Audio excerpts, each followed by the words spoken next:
Permis de nous exprimer contre ce phénomène destructeur de l'humanité qu'il faudrait détruire à tout jamais par les moyens légaux.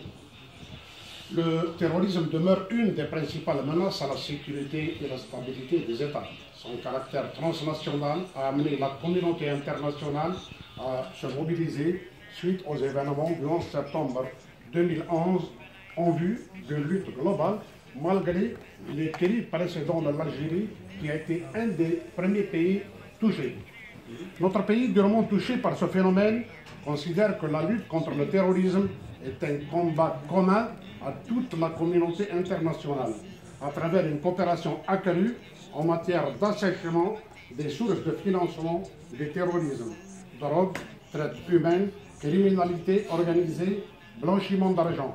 Dans ce cadre, notre pays, l'Algérie, a adopté en 2005 une loi, la loi 0501, relative à la prévention et la lutte contre le blanchiment d'argent et le financement du terrorisme.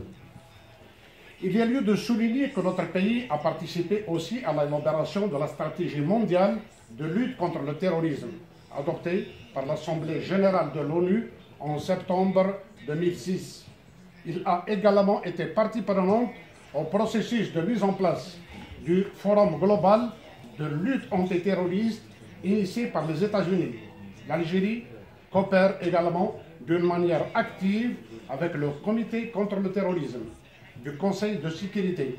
Elle est membre du Conseil consultatif du Centre des Nations Unies contre le terrorisme, mis en place l'année 2011.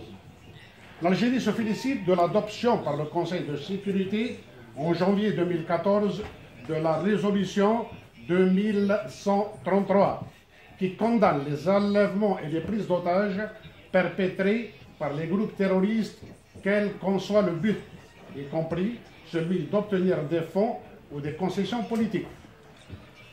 Cette résolution conforte la vision du gouvernement algérien qui considère que le paiement de rançon aux groupes terroristes est une forme de financement du terrorisme.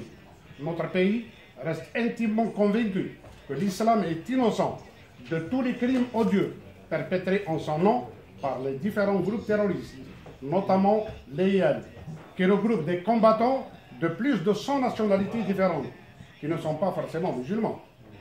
Dans ce cadre, l'Algérie a adopté la loi 1602-2016, qui punit tout Algérien ou ressortissant étranger résidant en Algérie d'une manière légale ou illégale, qui seront ou tentent de se rendre dans un État dans le dessein de commettre, d'organiser ou de préparer ou de participer à des actes terroristes ou afin de dispenser ou de recevoir un entraînement pour les commettre. Cette loi criminalise également l'usage des technologies de l'informatique et de la communication pour recruter des personnes pour le compte d'un terroriste ou d'une organisation ou un groupe terroriste. En outre, dans le cadre de la lutte contre le terrorisme international,